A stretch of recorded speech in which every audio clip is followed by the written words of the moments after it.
Newcastle United. One time they're going again. Waters on the screen. And a goal! Oh, Jimmy, please, has done it.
Better at this football club.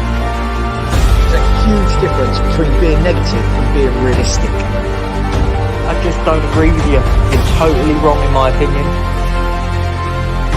We're doing it again. We're getting carried away far too quickly.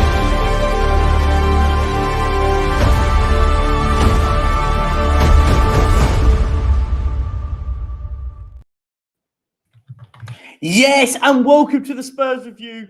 There is 3 of us. There may be 4, but let's get this underway. Tottenham Hotspur beating Newcastle United 4-1 today. A fabulous performance. And I've been joined by a stellar pair at the moment. We've got, first of all, a big friend of the family, has some Southview coys. How you doing, mate? Yeah, I'm good. You know what? I've got goosebumps watching the intro. Come on, guys. Look, if that doesn't, merit a like on the channel, then I don't know what does. That was fantastic. It's great to be back on the Spurs review, and great to be back with a Tottenham Hotspur win over Newcastle today. And what a convincing manner that was. Great stuff. And moving from a regular to the channel to a newbie to the channel, Teejay from Spursy Talks. How you doing, my friend? I'm okay, man. I'm just happy we won. I'm so glad we won. In fact, forget the happiness. I'm so glad we won because I came into the Newcastle game thinking we're going to get slumped. But this is why I'm a Spurs fan. Spurs till I die. But thank you for having me on, man. No, absolutely. But we have to question the red headscarf. We've got to ask questions on that one. No red for Tottenham. I'm playing with you. It's all good. But look. You started off great, okay? Let's just start off with the first point of it. It's a simple one. What a game. Look, Haz, I'll come to you first. Today, Spurs winning 4-1, I think doesn't even tell half the picture. I think if Tottenham wanted to be clinical today, we could have won 10-1 today and there wouldn't be much of an argument. I thought Richarlison got 2 today, but I thought he was so wasteful in the sense of his finishing in the final third. He could have walked away with 5 goals today, and that's not even an argument, right? But good result, but could it have been more? First of all, I just want to say to every Tottenham Hotspur fan out there today, just enjoy the moment for tonight, tonight's result. It was fantastic. I can't remember a game in the last few weeks where I can say, no one played well. It was fantastic from start to finish. Everyone put a shift in. Yes, Romero had his flaws later on in the game.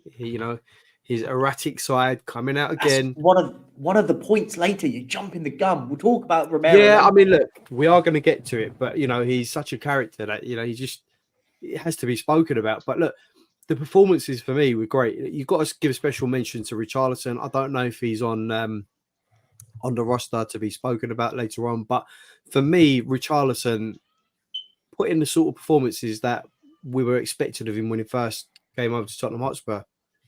You know, the second goal that we scored, for instance, won the ball, got back into position, ran into the box, and finished his dinner.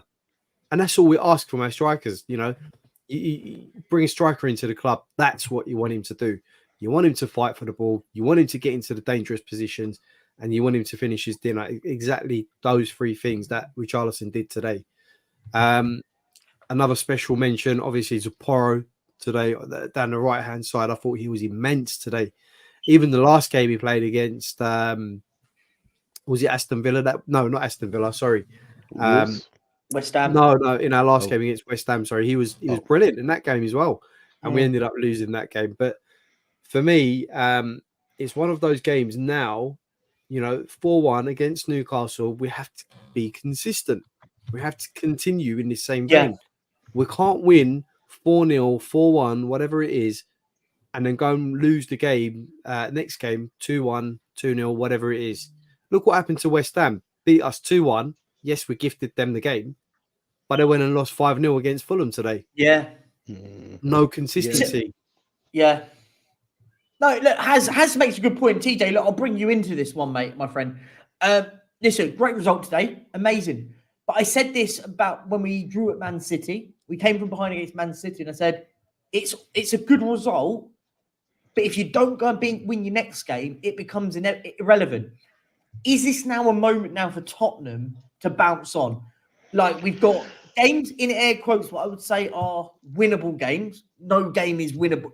Any game is winnable, but in the context of Forest away, Everton at home, Brighton away. You look at those three games and you go and get 9 points there. And then we get 12 in 12. So 12 points out of 12 in 4 games. And we very quickly forget about the 6 games so that we didn't win, right? So is now the next game even more important than us today? Today's great. We can all enjoy it today, but it becomes to nothing if we don't win against Forest on Friday. Yeah, definitely. Consistency is a really important thing for Spurs. You know, we've struggled to capitalize on our good first half performances, I would say. You know, we're always leading and we're always like having the chances with clinical. We've been clinical for the first time in a long while. You know, this is a chance for Spurs to actually move from, I wouldn't say go back to the top 4, but I would generally say that the next round of fixtures are pretty much easier fixtures for us to capitalize on. And the way I watched us play against Newcastle, boy oh boy, was that a statement, because it's been really, look, I won't say it's been different, it's been bad. You know, West Ham, you know, I was fuming, but after I really took a step back from that performance, it was only 2 mistakes that cost us the win, you know? So we've been consistent. It's just we finally got ourselves over the line. And I think most of the players that were playing today, you know, you mentioned a few players like Richarlison and Pedro Porro. Honestly, you're going to be surprised. I thought Ben Davies was phenomenal today, you know. I agree. I thought that one at the early where Porro actually makes a massive mistake right in the early goings, lets Anthony Gordon in. And I'll be honest, the ball in from Gordon wasn't the best. He probably does it a bit too late, but the interception to get there was brilliant, right? And those are big. I agree. I think Ben Davies has to take a lot of credit at the moment. He gets a lot of stick, but he is very much the steady Eddie in the club at the moment. In a sense, he is a leader at the back. Whether people want to talk about Romero, I think Davies is a bigger leader than Romero is at the back. I agree. I totally agree with you. Right? Keeps it calm. Yeah, no. I totally agree with what you're saying. You know, he keeps it calm. But, you know, one thing that I've realized about Ben Davies is actually taking this opportunity to obviously flourish on the Ange. And as much as we've been calling for another centre back to be involved, or for us to get a centre back elsewhere, we know what Ben Davies is capable of.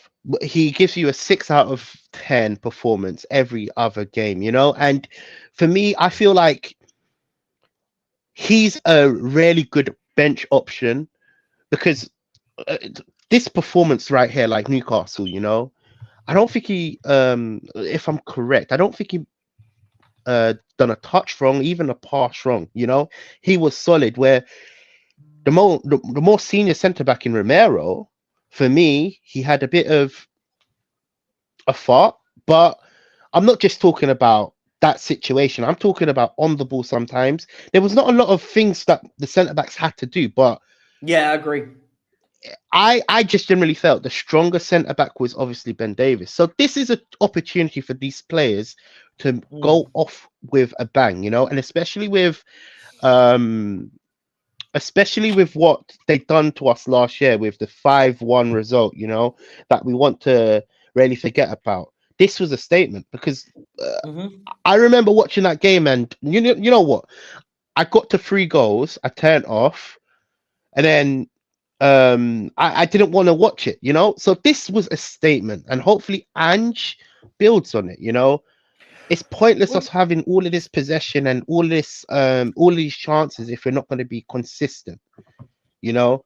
Sad to say, this type of football is a results-based game, in my opinion. Of course. And look, I'm not throwing Ange under the bus after such a crazy start he has had, but if you go back down this slippery slope when we're losing, you know, regardless of what players we have on the pitch, the person that's going to be first out is Ange, because Levy's going to look at it and be like, you know, so it's a good step. I'm just glad we won, you know, 110%. Yeah, no, you're absolutely right. Look, Teejay, what you've done here, you've done what a great YouTuber move. You've moved into a segue, which I want to talk about, because does Ange deserve the plaudits today? And what I say that, like, some people, you could argue to a certain degree, me to a certain extent, other people have been very critical of Ange's in-game management. Whereas today, what I will say, I saw something today, and I'd like to get you lads' thoughts on this. I saw something today which I was massively impressed with, massively. What I saw against West Ham, well, what I didn't see against West Ham was Tottenham getting balls into the box, playing lovely football, but not really doing much with it. We had chances, but didn't do much with the ball. What I saw today was our wide men, and we'll talk about both of them. Actually, we'll talk about them collectively separate later, but our wide men, including Kulu in the middle as well, creating chance after chance and putting quality into the box. I thought Brennan Johnson on the right was brilliant. I thought Son was exceptional today, by the way. Son was, and we'll talk about both of those lads separately later on. But I'd like to get yours, Haz. I'll come to you first. This has to be tactical, right? The manager has to have gone to the lads, look, guys, we're playing some lovely football, but we're not putting it into the danger area. Today I saw us ball in, and that has to be the manager, right? That's got to be plaudits to the manager for that. Absolutely. I think it's something that we haven't explored much of in the previous games. Is literally get to the byline, cut it back, try and get a cross in, or try and feed the ball in some other way. But today we actually utilised the trickery, the pace that we have down the wings with Son and Brennan Johnson. I thought it was refreshing to see Son running down to the byline, taking on his man. Absolutely made a fool out of Kieran Trippier for that first. Was it the first? Yeah, it was the first goal. For the first goal, that assist for Brennan Johnson. For Richarlison, sorry, I'm getting my plan. But has both of them. I think the Doggy and Richarlison's first goals, Son was exceptional for both of them, right? Fantastic, weren't he? I mean, even for Doggy as well. So for me, you know, we've been calling this for a long time, Perchy. We've been saying, why aren't they taking their man on?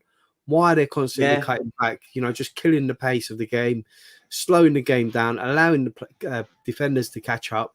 You know, it just completely slows the pace down. And today, you saw we didn't give them any room to breathe whatsoever. Soon as they were on the ball, onto them, you know, just closing them off in their own half. I think that must have counted about three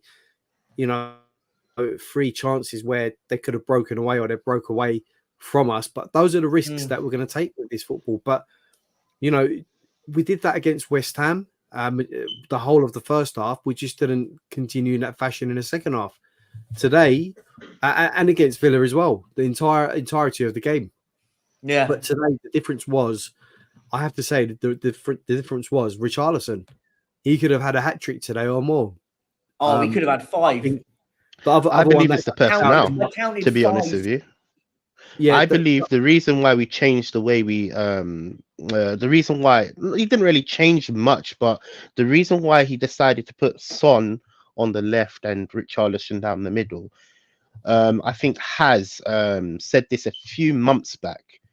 When Richarlison's on the pitch, he likes to obviously win headers, and we play to when Son is down the middle, he's not really a target man in that sense, whereas he's got a good shot, but he's not going to obviously dominate in the air. Now, I'm not saying we strictly went for crosses. I'm just generally saying the reason why Ange might have lined up in this way, and again, this is not factual. I haven't watched the game back, but I felt because we lined up with Richarlison, he actually demonstrated why Son. A lot of Tottenham fans over the past couple of months have said he can't play on the left wing. He can't. He doesn't have the pace to obviously get down the byline. All of these type of things that a lot of Tottenham fans have actually said about Son really shines why Son should be playing in his original position. And don't get me wrong, I'm not necessarily saying that Son should get moved back into his position, but I said this about 2 weeks ago. When you move your best key players out of your position and you've replaced them, so obviously when we lost Kane, we decided the best option, as Richarlison wasn't working, was to move Son into the attacking position, the striking position. Down the middle. And for the last few games, he's not really offered much than a good shot on him. Yeah. Because Son likes to run off of a pass or run off of, and it just shows how we built up today. Son was so good, Trippier. He exposed him. He reminded me why I ended up letting him go, to be honest with you. Teejay, look, I'll be a devil's advocate for 1 second here on the Richarlison down the middle. And I'll put it like this.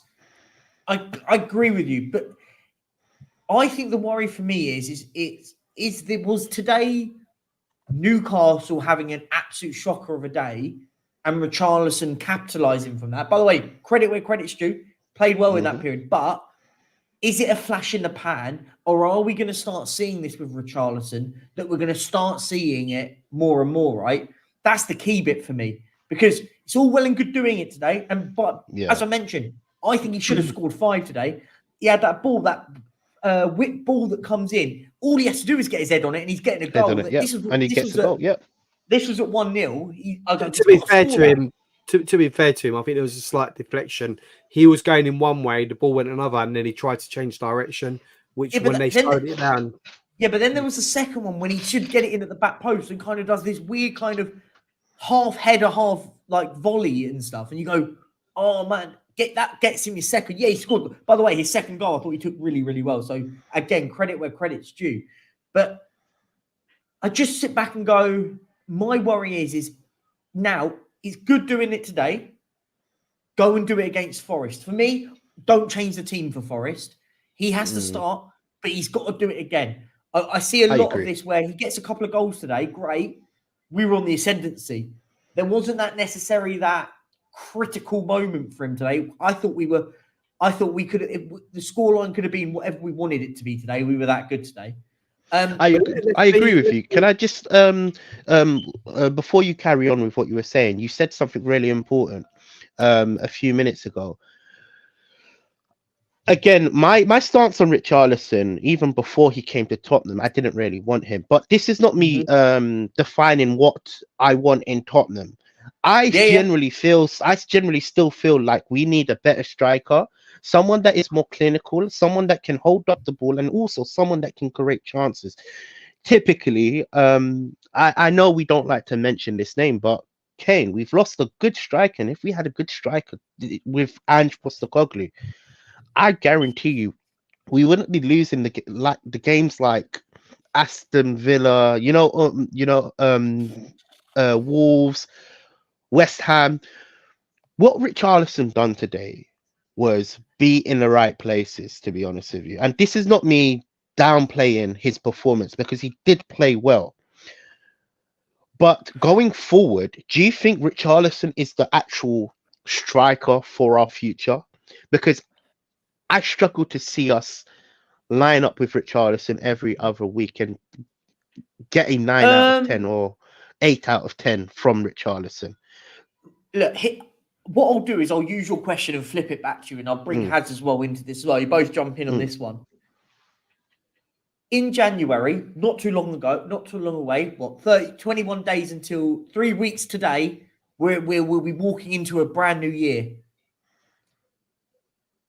I did it at the beginning of the watch along, and I'll do it. I was going to do this a bit later, but we'll do it now because we've talked about it.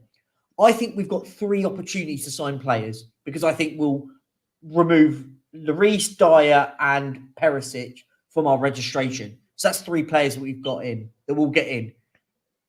Does one of them have to be a number 9? And not just any number 9, a number 9 that we go, he's scoring goals. Or do you offload Richarlison, caveat potentially getting rid of him as well? Guys, you guys spitball it. For me, I think you have to, surely. I think we definitely need someone who's more consistent, 100%. Look, I honestly think there needs to be competition up there. I just think, yes, we've got Sonny, but Sonny, like he proved today that he can play on the left, and we really do need someone on the left. And I'm so absolutely pleased today that he showed that he can play on the left. So at least the left hand side is sorted. For me, I think we need that competition up top. It's good that Richarlison scored, but if he backs it up next week with another goal or 2, then I'll start saying, actually, there might be something to this. Because remember, he had that operation on his hip. We don't know how long that was affecting him for. I don't want to use that as an excuse, because, I'm sure that hip injury didn't exist when we first bought him. And we all know how crap he was when we first bought him. But I still think we need to go out and get someone who's going to guarantee you that he's going to finish his dinner every game or every other game. Minimum every other game. I think that's the key bit, right? Because it offers opportunities elsewhere, right? And listen, let's not worry about January just now. Like, I just wanted, because you're talking about a striker, it's like, if you have the opportunity to get one in, do you get one in? Because I think that's an important question that we've got to think about down the line. But I want to move on to the other guy on the wing. Perchy, I was going to say, everyone is after a striker at the moment. It's not just us. I know. It's Arsenal, Chelsea, even Chelsea, Arsenal. You got even Liverpool. This is why can I just add on to that? This is why it's so important and to get a striker in January, because we're going to be I know it's pretty much impossible, but most teams are waiting, from my knowledge, during the summer. And I know it's hard to sign a player halfway through a season, but if we get a striker early and potentially keep Richarlison, because I'm on the same wavelength as we need a backup striker. We need someone that is off the bench, because it's a squad. For the last 5-10 years, we've only had Kane. And look, we've had strikers that have come in and gone because they're not really up to the level that we need. But if Richarlison was to be a impact player like how a Højbjerg is, I would love to see a striker, whoever the striker is, and you just switch between each other. Top teams have too. But Anita here just put up a great comment, by the way, and I'm not going to butcher the surname. I'm not going to give it a go, because I'm awful when it comes to names. But makes an absolute stonking point here. It's all about attack and goals, because that's the way we're playing. Because we were overshadowed defenses, we need to get regular goals. And if you can get, it's an absolute bang on point here, by the way. I just saw it on the glimpse mile whilst we were talking. I went, it's a great point. If you get a striker I'm not saying a Harry Kane. We're not in the market for a Harry Kane. We're not that football club at the moment. But if you can get someone that can get 20 goals this season, at least 20 goals, that can be the difference maker of us winning and losing this season, I think. Oh, sorry, man. I thought you were going to ask a question, but it's fine. Jump in. What do you think? Yeah, look, I think it would make the world of difference. But let's not forget, it's Ange's first season as well. Yep. You know, he's still very much trying to integrate Richarlison into his system. I think if we can get a tune out of Richarlison, it would be a great thing because we spent £60 million on Richarlison, right? The club's going to want to get a return on that. And we've also seen Ange's come out. Would you accept it for Richarlison? It's a difficult one because are we going to spend? You know, are we going to spend it? Obviously, the caveat is that if we sell Richarlison in January, I'm not saying we will, but if we did, I think, and you put the money into another one, right? I wouldn't in January now. I would honestly, no, and this is the reason why, right? First of all, it's so difficult to do business in January. Second, I think we need to bear with it, keep him at the club until the summer. And then, only then, if an offer comes in during the summer, you've got the whole of that period to then do business. Because you sell him in January, right? And the way we deal with transfers and stuff, are we talking about Richarlison? Yeah. Sorry. Yeah. Okay, you're then waiting until the end of the window to conduct and conclude your business. In the meantime, you've got no striker. I would rather have him at the club than risk losing him in January and then not being able to replace him adequately in January, because it's really hard to do business in January. If a bid comes in the summer, let's say a crazy bid from the Saudis, you know, 60, 70 million, you know, you take it. And then if a crazy bid comes got the whole of the summer. Yeah, and then you've got the whole of the summer to do your business. You know, you've got the Euros next year as well. So, you know. Can I add on to that? Yeah, I totally agree with you. If a team like the Saudis was to come in for Richarlison, 110%, you must take it. How I saw this season, I saw it as a transitional phase. I didn't think we were gonna. You look, personally, my own predictions, I might be wrong, but I didn't think we were going to get top four. My predictions were 5th and 6th, which were quite good predictions because I thought that was such a big improvement over last year. So even if we was to obviously lose Richarlison and we wasn't able to replace Richarlison with another striker or a like for like, it gives us a chance in the summer to obviously build on what Ange has obviously done. And, you know, for me, we just need to stick with Ange. And again, it might sound crazy. I don't want Ange to have a two-season manager role, even if we was to finish 8th, 9th, 10th. This is just me talking extreme, you know. Because then you've got the next manager picking up the pieces, TJ. That's the problem. Exactly. You always got the managers picking up the pieces. The next one. I think. Go on. Go for it. Just to say, TJ, I think you got a good point. I think I said at the start, as you know, this season's a free hit. Doesn't matter where we finish this season.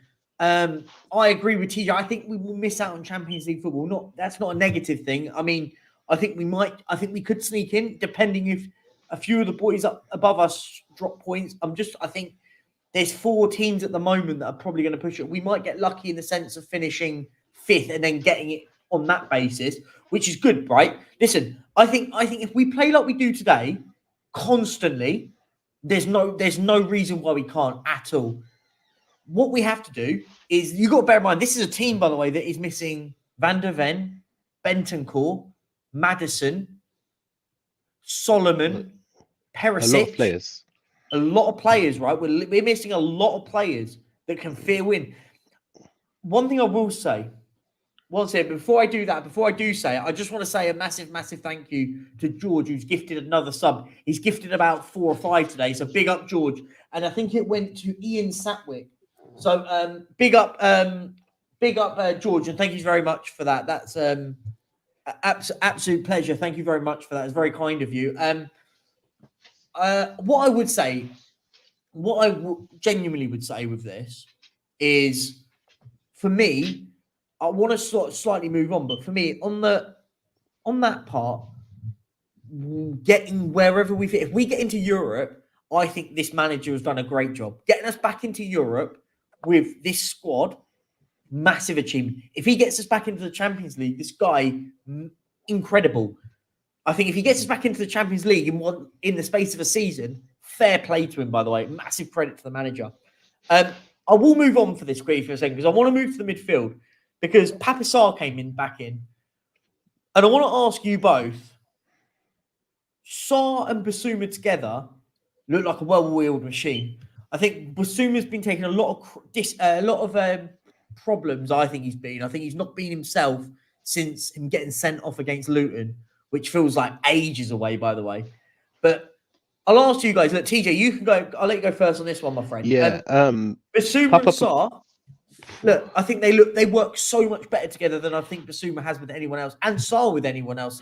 It is true. No, the reason this is what I come to the conclusion. The reason why Sarr is working so well in this system is because he's an engine. You know, there's no other player that has the legs like Sarr. You know, that can cover a player like Bissouma that likes to adventure out.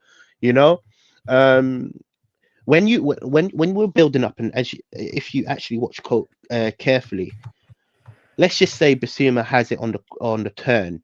It's usually Sarr that is covering just in case he ends up losing the ball, you know. And with his energy and how much he runs, you know, he runs so much, you know. This is the problem we've had when Sarr. He's really underrated because a lot of fans look. Okay, we speak so high of him, but his role, no matter who goes into his role, they can't perform on his level for me because he runs 90% of the time. And, you know, I just feel like when you have a lineup with Højbjerg and Bissouma, it's a bit too pragmatic. Even Oliver Skip. Lo Celso, obviously, that's an attacking midfielder role, so I'm not really classing them in that midfield pair. But when it's Bissouma, when it's Sarr, he's all over the place. Someone just called me. Sorry about that. For me, I'm glad that he's back, you know, and I'm glad that because I didn't actually understand what his injury was, you know. I knew he was injured. I think it was a minor muscle injury that took him out for a bit. But look, Haz, I'll come to you on this part. I'm a massive fan of both of these lads, but I will also say that the pair of them, when they don't play together, I feel like they're very yin and yang. The pair of them, they just seem to, for whatever reason, Bissouma and Sarr together works. Bissouma and Højbjerg doesn't seem to work. Sarr Højbjerg doesn't work. It feels like these two have to work together, and it seems to be brilliant. And is this good news moving forward, or is this again getting a little bit early and they've just come back together, or are these two the pair that you play together? Yeah, I think generally when I'm watching Spurs and those two are playing together, they are like a well-oiled machine. When one is out or when one or the other is out, it's like they're looking for each other. You know, one is looking for the other. Like that. I agree. But they just know each other's game really well. No matter what you say, they've got, you know, they're from pretty much identical backgrounds in terms of culture as well. And I think that plays an important role as well, both being from the African continent. But it's same when you get, like, you know, a few French players in the squad, or you get a few Croatian players in the squad. They just, you know, have that communication, have that rapport with each other, and they just know each other's game. But yeah, I think those two going forward, brilliant. I do think that there's going to be instances where they're not able to start the game together, or one's not going to play, the other one starts. They need to adapt to be able to play with different players in the team. Yeah, I get that. I don't think that can bode well for any team in the league. You know, you need your players to be comfortable playing with anyone in that midfield. Yes, there's a set 11 where we're like, right, these two know each other, you know, inside out. I want these lots to start, but it's not always going to be the case.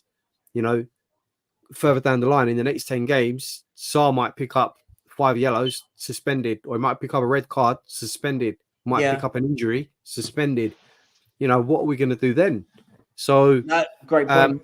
For me, you know, long may it continue. We'll keep those two going, but you see it at other clubs as well. You know, Rodri missing.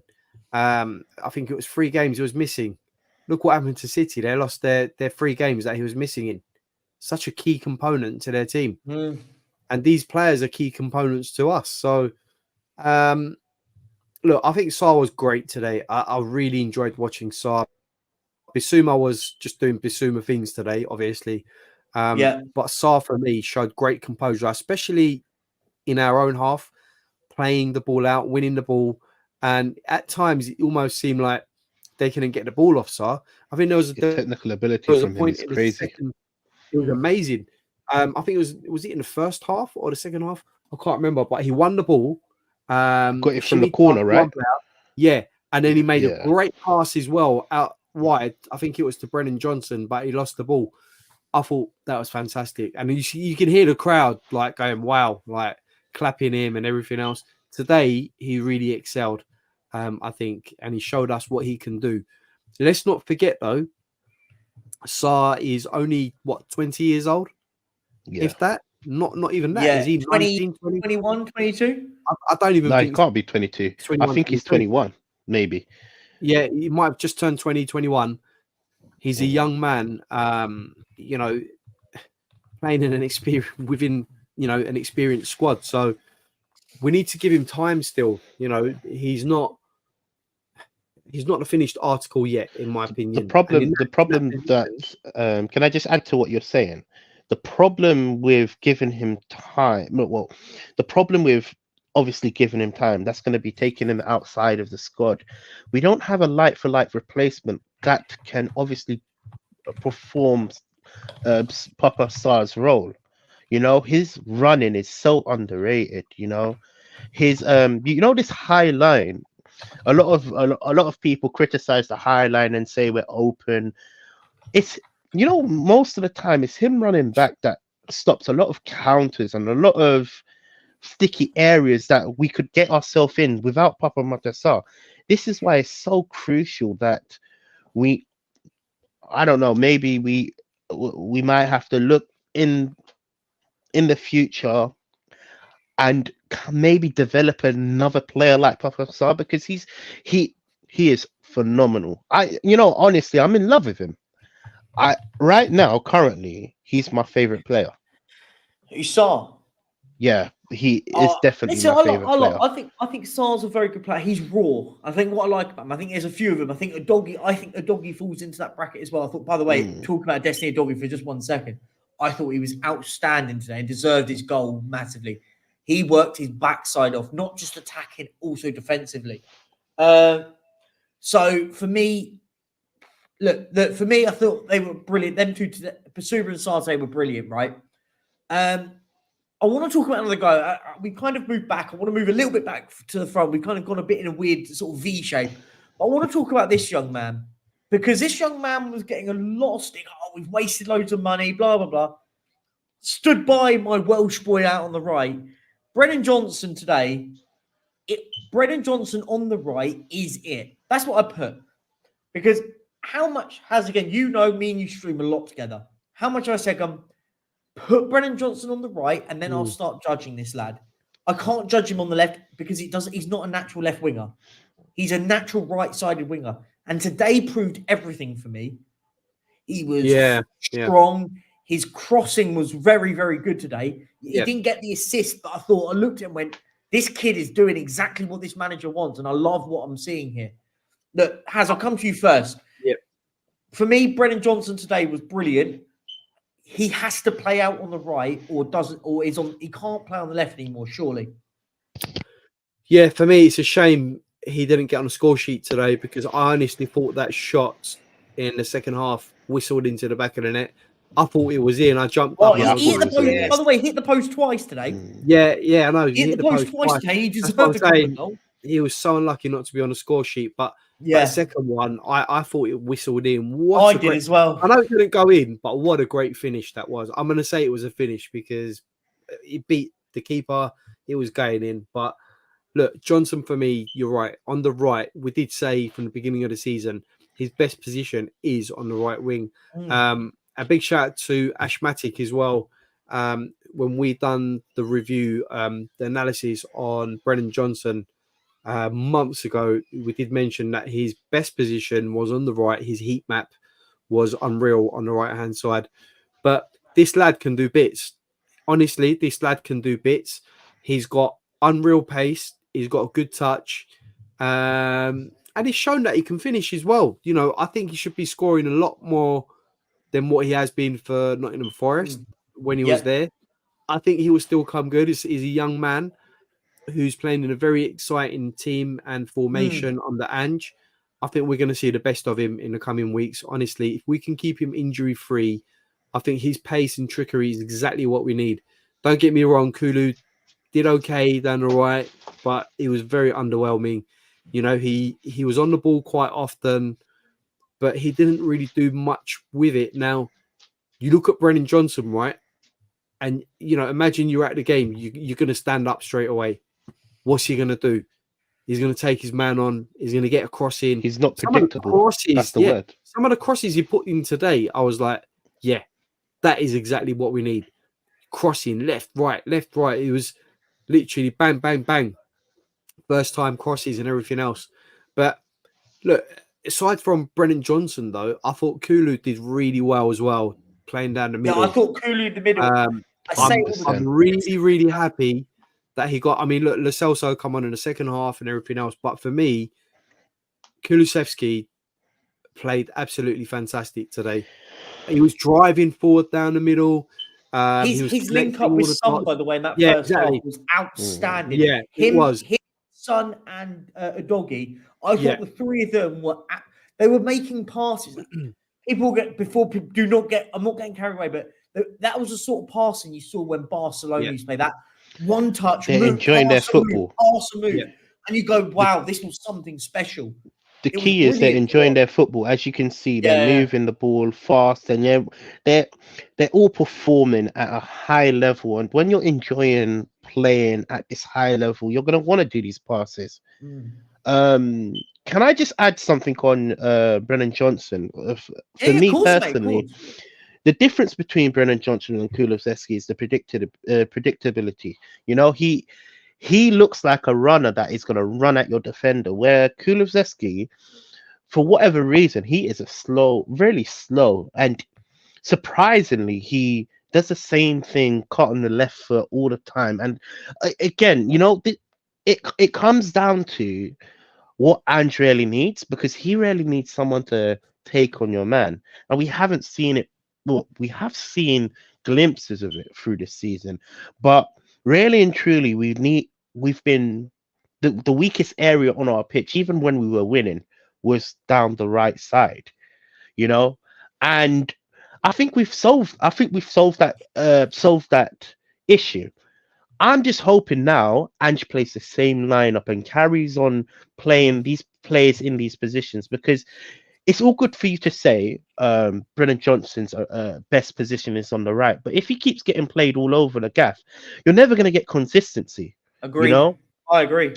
And I feel, this is just my personal view. A lot of people can disagree with me if they really want to. To be fair, I feel when you don't play players in their actual positions, and I've been saying this, look, I have receipt credits of me saying, look, Son is doing a job, but for me, if we don't have the building blocks behind him, to like a Maddison, for example, someone to pass the ball for him to run it on, it's not going to work.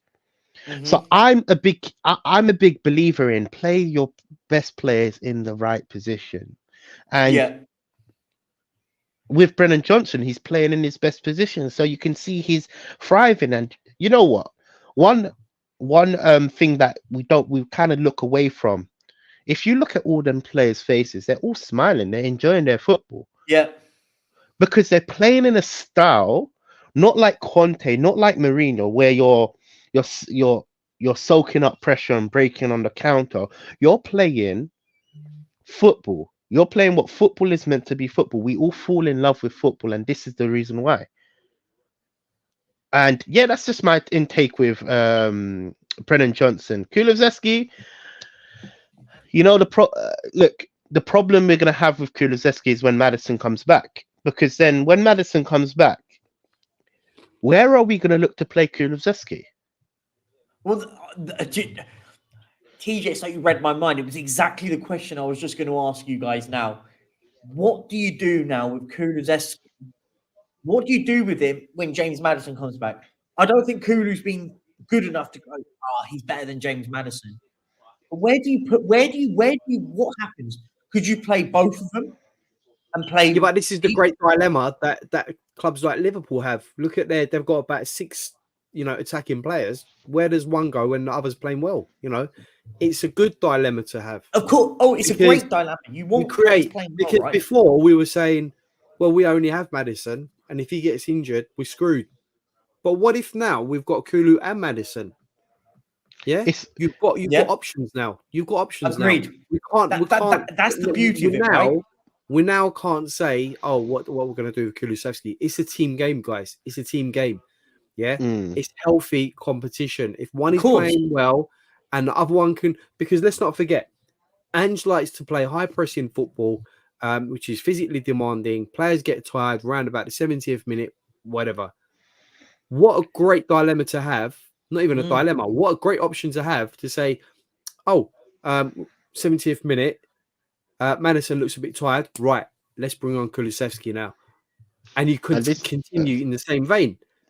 It's fantastic. So we can't be saying, right, well, we're going to do Kulu now. Maddison's coming back. He's going to have to sit on the bench. Well, it's going to have to work both ways, guys. There's going to be some days where Maddison might not be firing on all cylinders. In comes in Kulu, creates a bit of competition. Yeah. And there you go. Yeah. And similarly, on the right-hand side, we've got Brennan Johnson, who we all know now on the right-hand side, that is his position. He's going to have competition on the right-hand side with other players that are going to come back from injury. And same on the left-hand side as well. This is what we want to do. We want at least 2 players in every position. And it's going to take time, but 2 players in every position that can come in and alternate. These are quality. What the top 6 clubs. Position, good, aren't you? This is what the top 6 clubs do. You look at Manchester City, you look at Liverpool, you look at Arsenal.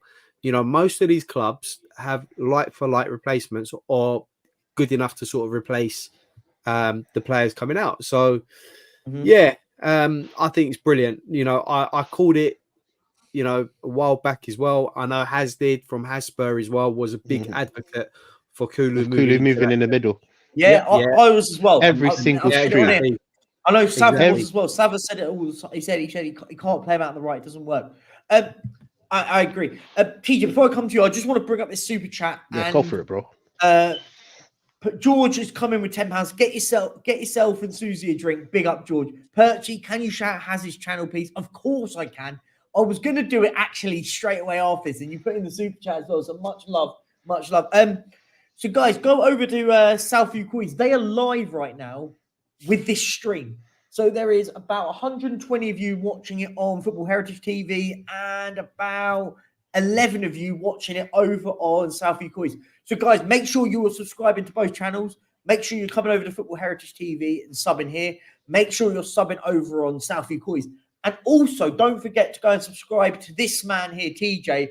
Spursy Talks.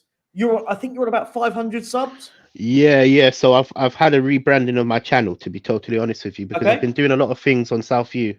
I have a Friday show that I regularly do. So 110% subscribe. Yeah. I will be uploading soon, but it's just I've got a lot of projects. I'm all over the gaff. Tottenham away.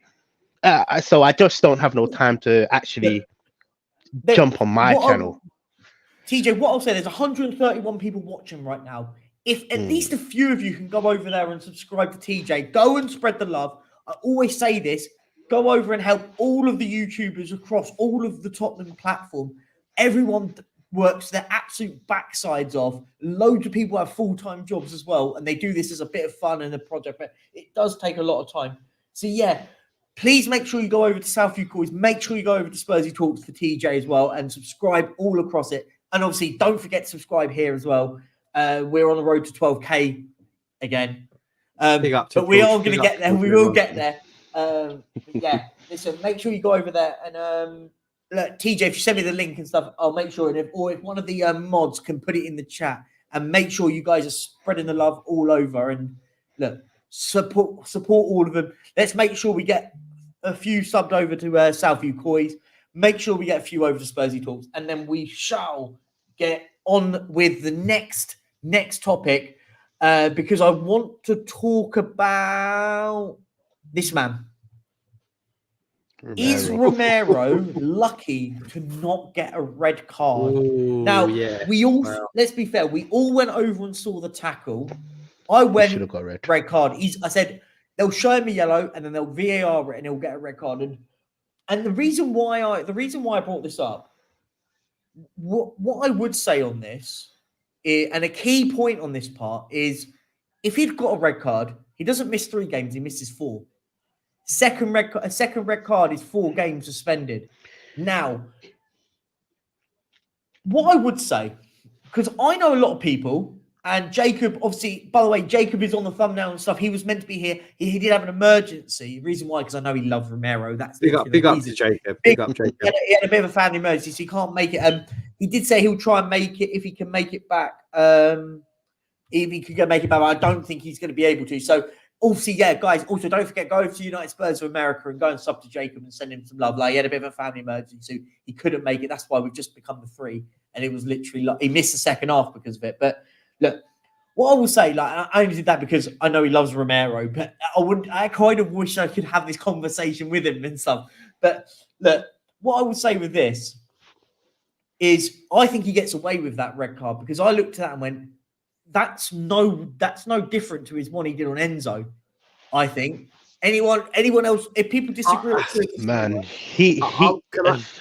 go for it. Go for it. You go for it first.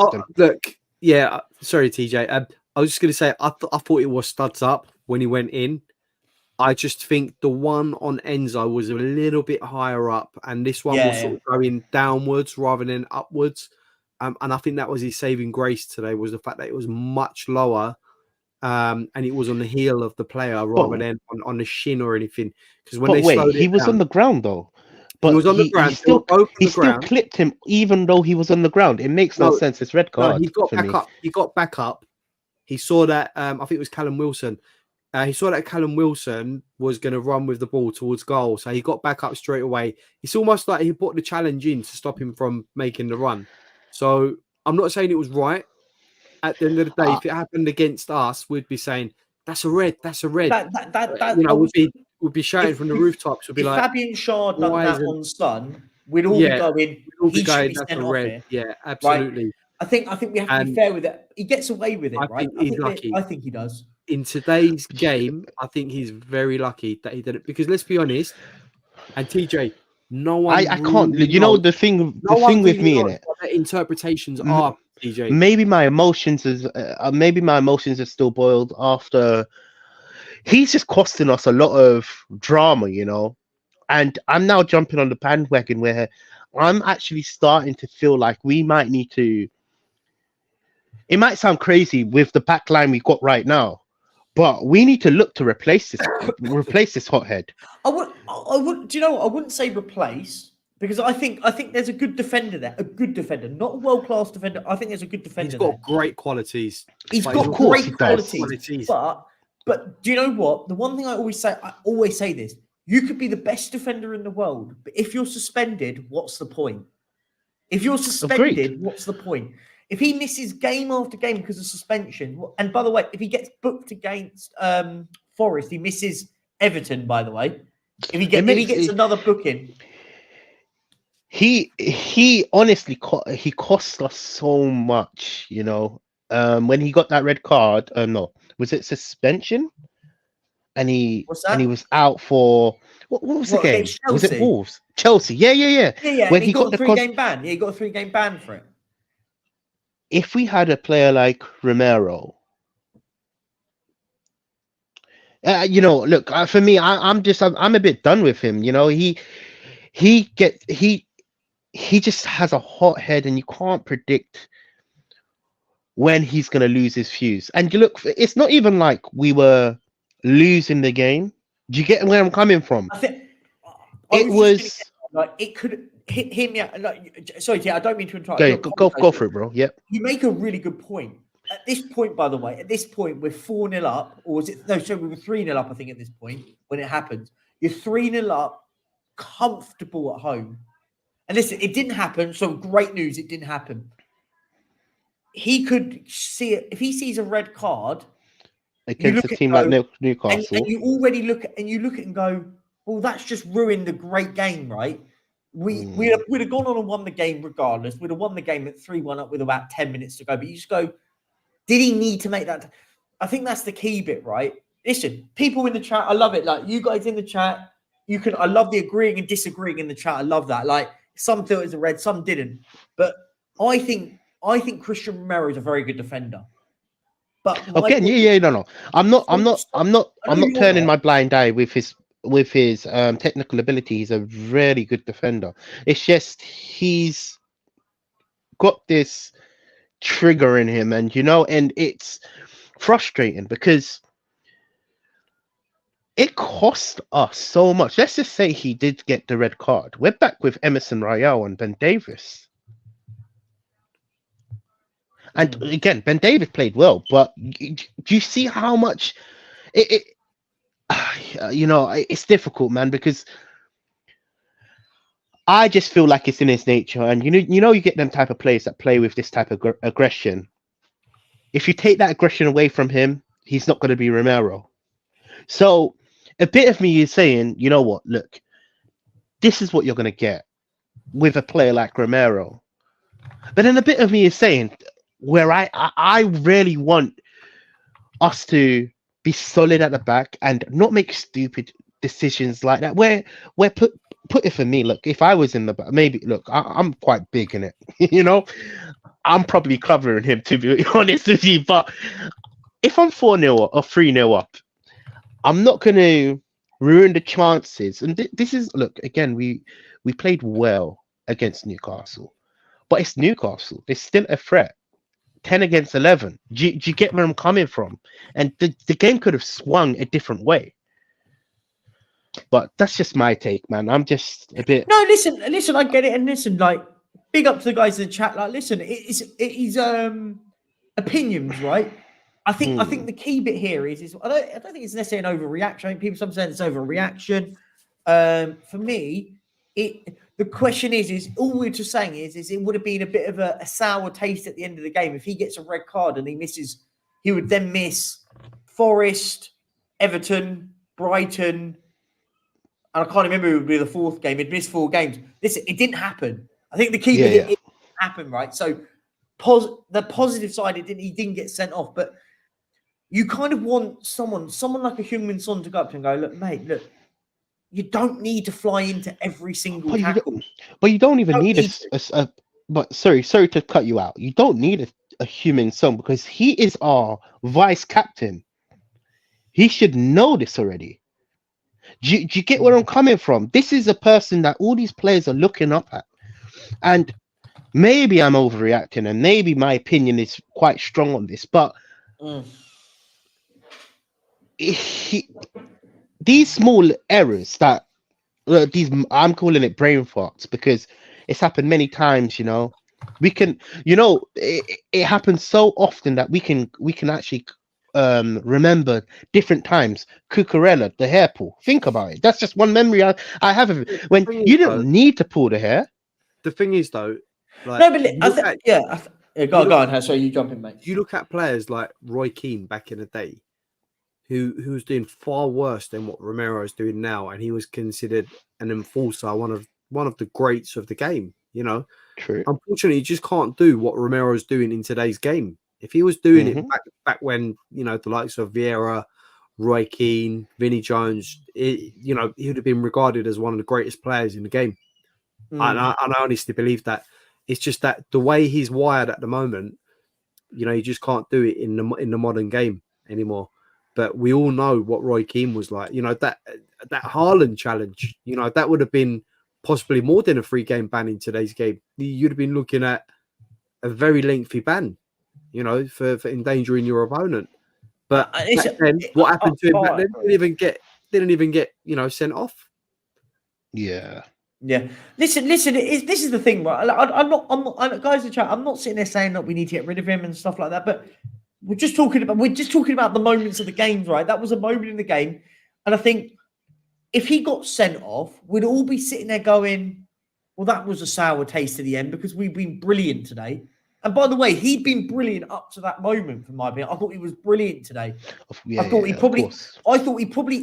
should have scored if it wasn't for the goal line clearance. By the way, he had a great header that should have gone in at 0-0, and I thought we had a brilliant game. But the thing is what I think the key bit here is this is the point what the lads are saying, and we'll move on from it because all this stuff is sort of going on. I think we move on from it for a second. But what the boys are just saying here, guys, is he could have got a red card. I've seen worse get red cards, and he does. And if he misses 4 games, you sit back and go back to square one.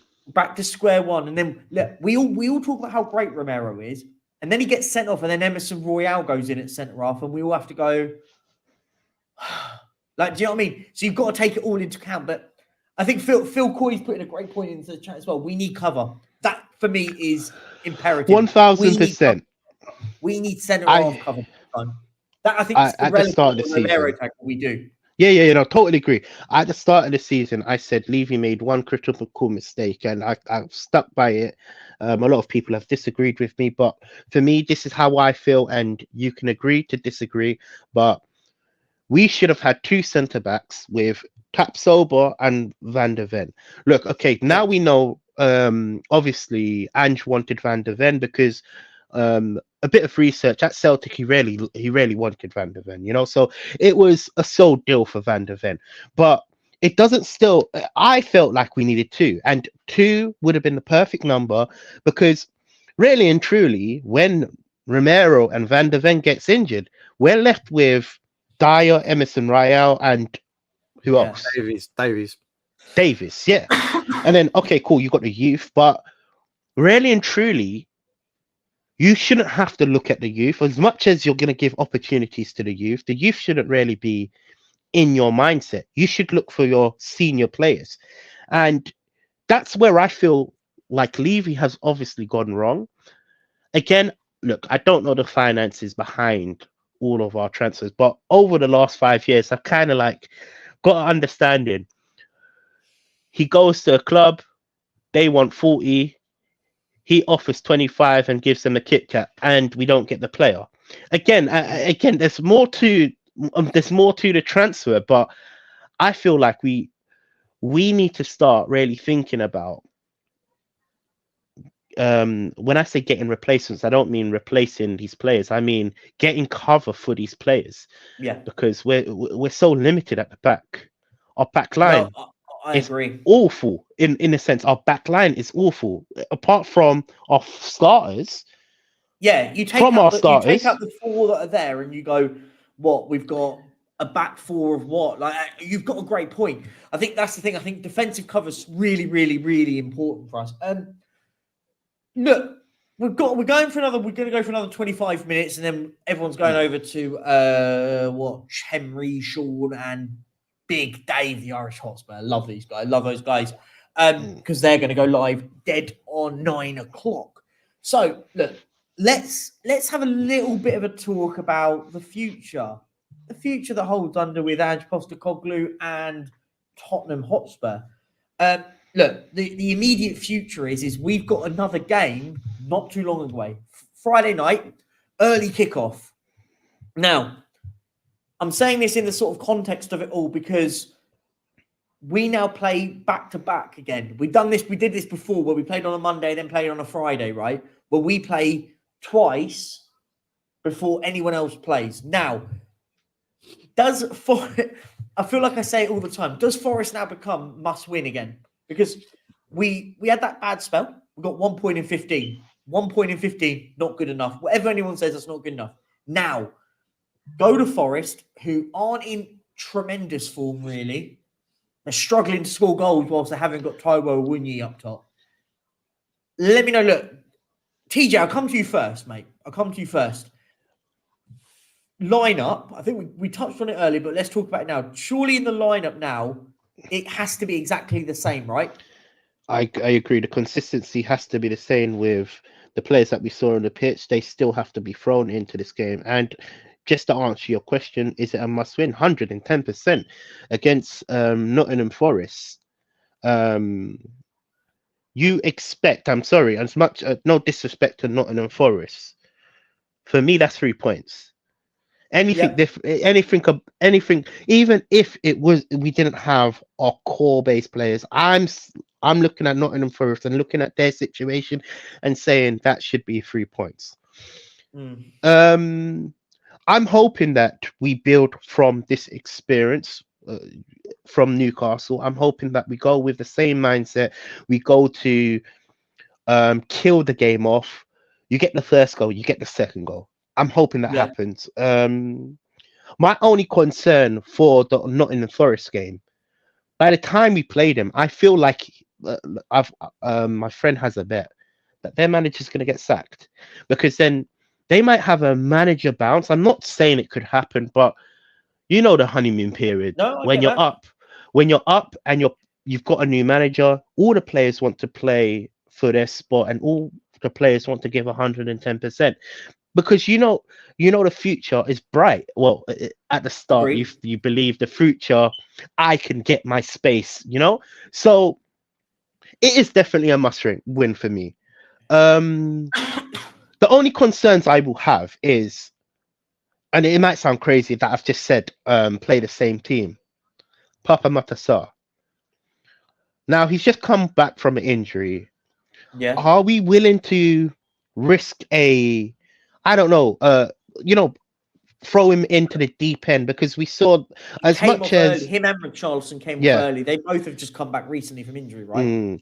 Yeah. So are we willing to risk injuries to our players? Because we saw it with Bentancur, for example. I know it's quite different scenarios, but I was the firm believer that we shouldn't have thrown him in the deep end yet. Who? Not saying that it would have prevented Bentancur. For me personally, yeah. I was on the belief that we shouldn't have thrown him in. Not saying the Matty Cash incident wouldn't happen, but prevention is better than cure. And against Nottingham Forest, I'm not down-turning. Do we need to go with Sarr? But then again, who knows? Because I want consistency. Yeah. I think you've got to go with the same 11 for me. 110%. My personal feeling. I think you go same 11. I think the key bit for me is, I get your point, but what I'll always say, if they're on the bench, they're fit enough to play. Even if he can only do half a game, 45 minutes, then cool. I'd rather that. You can win the game in the first half, right? You can kill the game, win the game, kill the game off. I'm just spitballing and sort of going on that. Like that, you could go 3.5 at half time. It's realistically game over. Look, so for me, I'd go the same team. Look, I'll come to you. Obviously, we've got a game, as I said, game coming for against Forest on a Friday night before anyone else kicks off.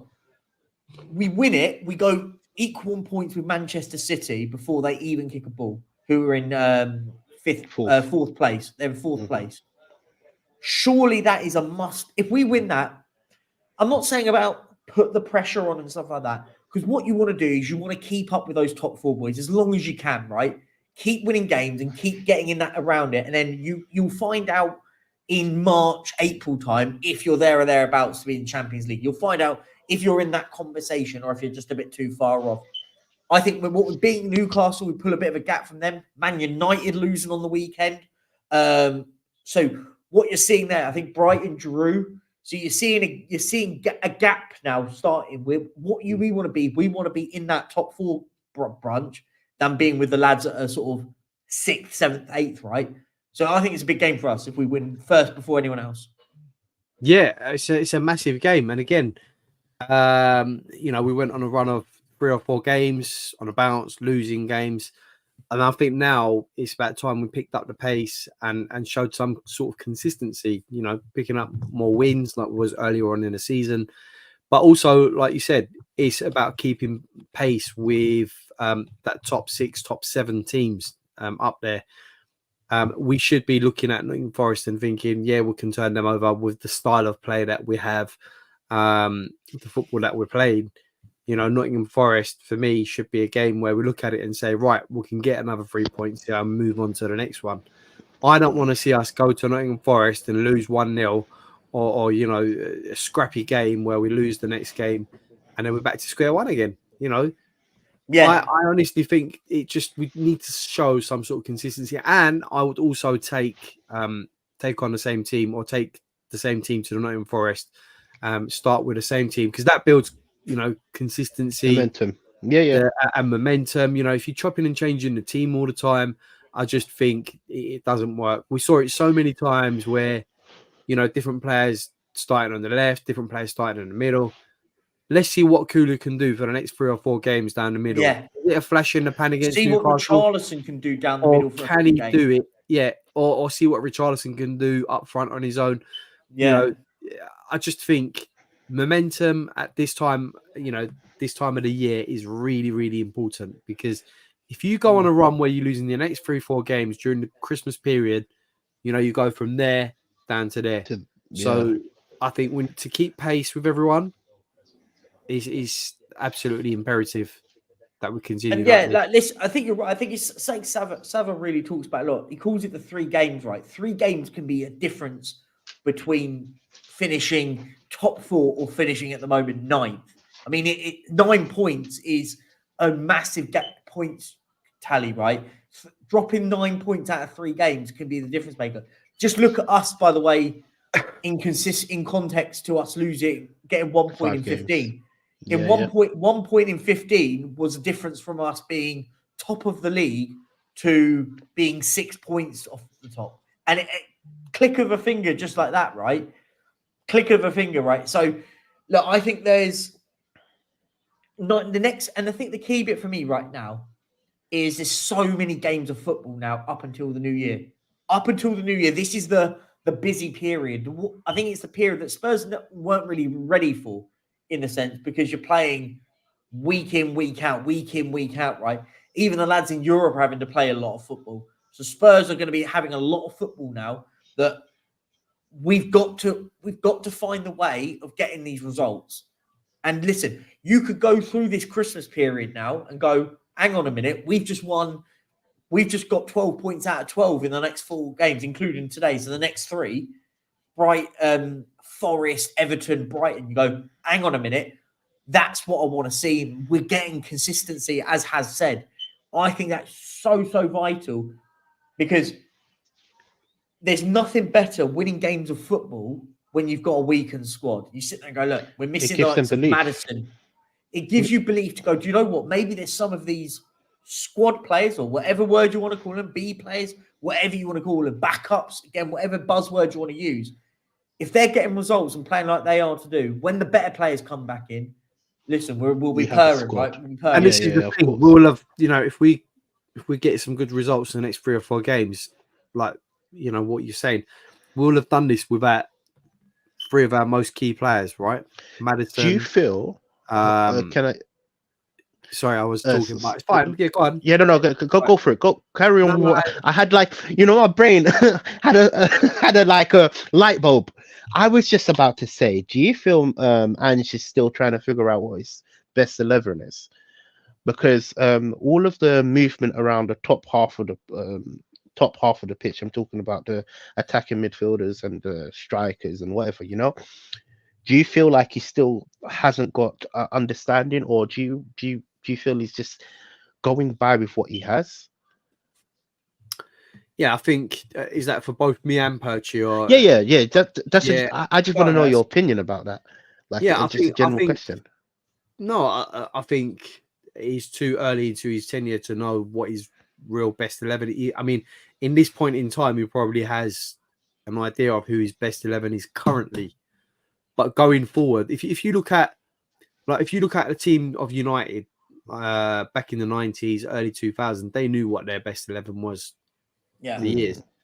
But you know, if you look at us, I don't think Ange can truly know in the past 6 months or in the last 6 months who his best team is. You know, he still hasn't signed all the players that he wants to sign. So I think he can only pick the team on its current sort of basis and the way it is. But yeah, for sure, I think he's probably got a favourite 11 at the moment, but not his best. I think to have the best, you're going to want someone who's a bit better, you know, in midfield, maybe to replace Sarr. You know, you want adequate persons, not better than Sarr, but what I'm saying is an adequate replacement for Sarr. You want an adequate replacement for Van der Ven or whoever's at centre back. Yeah. No, I totally agree. I totally agree with you. Sorry, man. I think it's bigger than just him wanting his best 11. I think he needs to know what his best squad is at the moment. I think, just to touch on what Has said, he made a really good point. I think what we can't do is get too ahead of ourselves. I think people got ahead of themselves before, and I think now it's about, look, solidifying where we are. What are we at the moment? We're a very good football team that plays some brilliant football. Are there problems? Yeah, I think we're not clinical enough in patches. I thought, as I said, if we were clinical today, we win that game 10-1. We were marvellous today. I said it at the top of the show. We win the game 10-1 and you go, what the hell? That was one of the best performances I've ever seen. I mean, and when I say that, I don't just mean about half chances. I mean, we hit the post. Johnson hit the post twice. Sarr missed an absolute sitter. Richarlison could have had about 5 if he got on the end of them. So, a few of them, yep. On a few of them, that's what I mean. He scored a couple of good goals, but do you know what I mean? Like we were creating chance after chance after chance, and that's the key bit for me. You get more quality in this team, this manager will get it right. But the key question on that all, I think that's why I said at the start, by the way, Teejay, obviously, first time me and you've streamed, so like I've said all along, I don't care where we finish this season, as long as he doesn't put us in a relegation battle, which I know we're better. I always have to caveat always that part, because people go, well, what if you'd keep if you got relegated? No, obviously not. But my point being is, I said it doesn't really matter where we finish the season, as long as we're not in a relegation battle. I don't really care where we finish, because it's all about an ideology and a philosophy at this football club. I wanted the project, so I can't be a hypocrite and go, well, we lost a few games. I'll critique games. I'll critique games when we lose them, because I was like, that's what, as a YouTuber, that's the job to do. 110%. I'm on the same wavelength as you. I know you are. I know you are in that sense of it. But I think what I'm thinking is you said about an 11. For me, I think it's bigger than that. I think it's all about our squad. How good can this squad get, and how good can this squad be right now? Because it can be very, very good. Very, very good. Can the man at the top do it? And listen, by the way, and I'll also caveat that before people want to sort of jump on the Daniel Levy thing for 1 second. I'm going to say this one now. We need understanding from this club on what is happening when it comes to signings, because you could argue now. By the way, I'm one of those that will challenge the board very much so, massively. Have done for years. Not a fan at all. But you could argue now that he's put a structure in place with Scott Munn, Johan Lang, trickled down with Mackenzie that's coming from Villa as well, with Lang. He's built the structure. Daniel Levy's going nowhere near touching those players. It will be the budget set to the Scott Munn, and that. Now that's the question we need to work out: who signs on the dotted line? But that's the question. I agree. That's a question down the line, right? That's the question down the line. I agree, but then it's quite crazy that you say that, because then you get rumors or journalists that write about Tottenham not having enough money. So, although we've got the structure, if we don't have the money to spend the money, or if we don't have the finance to help the structure, we're basically back to where we're always at. Hence why, as you've just met me, I'm a Levy out. I'm a big Levy out. But the reasons why I can't trust Levy over the last 10 years, it's been the same thing over and over again. He sells us a dream, and then we get to a point where we believe in him, and then he doesn't really go ahead and like perform. Do you know what, TJ? That's why I think January is going to be a real test here. Because listen, as I said, the fan base, 99% of the fan base are behind this guy. 99% of this fan base now, if are saying, give this man the keys. Give Ange Postecoglou the keys to the house, keys to the stadium, and we could go places with this guy. Now, the owners now have to go and say, we've got to follow it. Otherwise, we don't. And listen, when I say back him, I don't mean about signing a couple of loan players and a couple of freebies and stuff. I'm on about going, we need a better striker. So we're going to go and get the first or second choice. It's not always possible to get your first choice. I don't live in crazy land that we're going to get our number one choice on every position. It doesn't work like that. What I don't want is us getting number 6, number 7, and number 8, right? That's the difference. What you want to be getting is you put in a bracket of, I want one of these 3 players, one of these 3. Can we get a hold of one of these 3?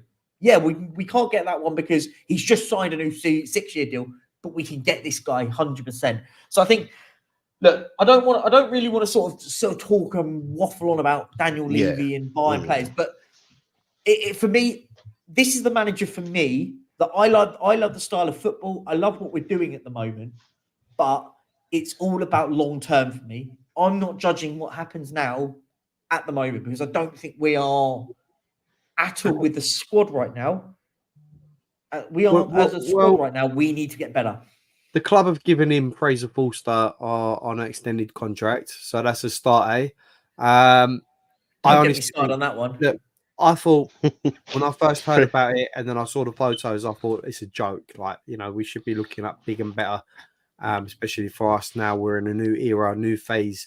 Big up George, by the way. Yeah, big up George. Big up Haz and TJ for being on stream today. Now, listen, I've had a good one. That's been good. Thank you very much, George. I just think that deal for me smells of, look, we can tie him up to an extended contract just to save a bit of money, and then we can look at getting a new goalkeeper in, maybe in the summer. But that's what he's been doing all season. Look, can I argue? Look, this is a crazy argument that I'm going to make, but I'm going to weave it back into why I don't trust Levy. Our goalkeeper, we've got a new goalkeeper, Vicario, which has been brilliant. I'm not against it, but that wasn't our first. Yeah. I don't think that was our first choice. I thought Rea was our first choice. Rea was the first choice, but Spurs, and I'll give him credit on the Vicario one because I said at the time, and I was like, I remember doing it. I was actually with the Kaufman. Big up Ben Kaufman, by the way. Big up absolute legend. Because me and him were on stream. Because back on my channel, God, feels long ago then. Back when I was at my own channel, I was I do my daily streams at lunchtime, and we just sat there, and it was Raya deal off, blah blah. And I was like, "What are we doing?" But I said at the end of it, and I said, as long as tomorrow we have rumors that we're about to sign a new goalkeeper, and we pulled out of it because we found someone else, and that's what happened. So I had to give credit where credit's due. Vicario may not have been the first choice, but it was probably the right choice. Yeah. No. Again, it's not that I'm saying he's not the right choice. I'm in love with Vicario, but we've kind of gone for the cheaper option in my head. Okay, cool. I'm gonna let go of that.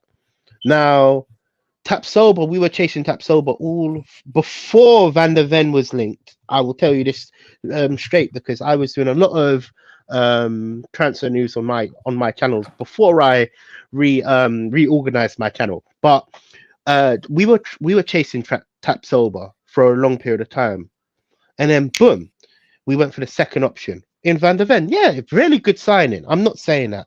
I'll disagree with that. I think with the Van der Ven one, it was one or the other.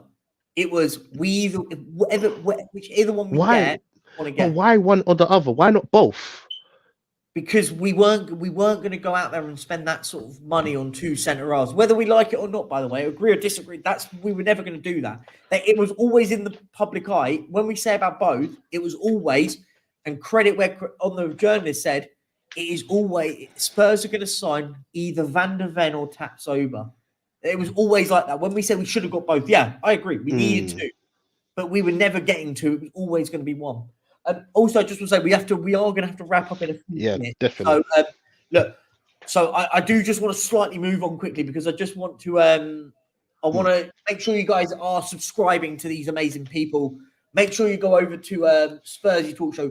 The link is tagged into the description. So just go into the description, click on that, and go and subscribe to Teejay. Make sure you subscribe to him. Obviously, you guys are watching me also on Southview Coys. So if you're on Southview Coys, why are you not liking their stream? If you haven't, why have you not done it? And if you're here on Football Heritage TV, go and like this stream here with us. Get us over 100 likes, and make sure you get over to Southview Coys and like theirs. You are going to be redirected to Henry, Sean, and Dave, the Irish Hotspur, who are going live in about 60 seconds. So we will. We're going to end up here. I just want to get one more thing from you guys now. Actually, two things. Firstly, who was your man of the match? And second of all, score predictions for Forest away on Friday. And then I'll give mine. Who's going to go first? You can go first, bro. What you've got to say. Okay. My man of the match, I gave Richarlison hell from, the moment, he couldn't find the back of the net. And he's still shocking in most games. But I'm going to give him his flowers today, simply because that first one, he made that goal. He really wanted it. And then he went and followed it up with another goal. For me, all of them today played so well. Porro, Kulu, all of them were amazing. But I'm going to give it to Richarlison for man of the match, simply because he got the 2 goals, made one himself. He showed it in endeavour. So that's that. And prediction, I think we'll try and follow this up now. It's a big win, big statement win. I'm going to go with a 3-1 to Tottenham Hotspur against. Brilliant. No, thanks. Go on, Teejay. Mine has to be Son. He was outstanding through minute 1 to minute when he got taken off. So Son, for me, he's my man of the match. And score predictions, I'm going to go with a 2-0. I think because we're going to go over there, it's going to be quite difficult to score a lot, but 2-0 for me. Can I just say, Son is probably my man of the match as well. But I just wanted to give it to Richarlison because I gave him a lot of hate. That's all it is, guys. Yeah, no, that's fair. I'm going to go Son as well. We'll make it a clean sweep because I thought he was phenomenal today. I thought he was outstanding. He worked his backside off. I thought he was brilliant. Everything Teejay said, I agree with. I thought he was outstanding today. It was like the Son of old. Watch him out on that left-hand side, causing all sorts of problems. It was brilliant. Well, let's just hope it's we're going to see more. We need to see more. And a score prediction versus Forest. I'm going to say Tottenham Hotspur are going to win 3-0. We're going to win 3-0 against Forest and get a clean sheet. Will be absolutely lovely. Listen, guys, thank you very much. I had a really good chat there. That was a really cool one. Guys, make sure you have on your way out a like in the stream. And as always, guys, come on, you Spurs, and I will see you guys tomorrow at some point, probably, or I'll be back. Make sure you're on there. We'll be in Rivals React on Tuesday. Thursday, we've got Spurs Unleashed. Haz will be there for Spurs Unleashed. I expect him there, prime and early on time as always. Friday, we've got the game. And then we'll be doing all the watch longs in the between. There might be some Champions League stuff, so I might get some of you lads involved on that. Listen, guys, thank you. And as always, come on, you Spurs, and make sure you go over to Henry Wright, Sean, and say, Perchy sent me here. See you later, guys. Bye. Have a good evening.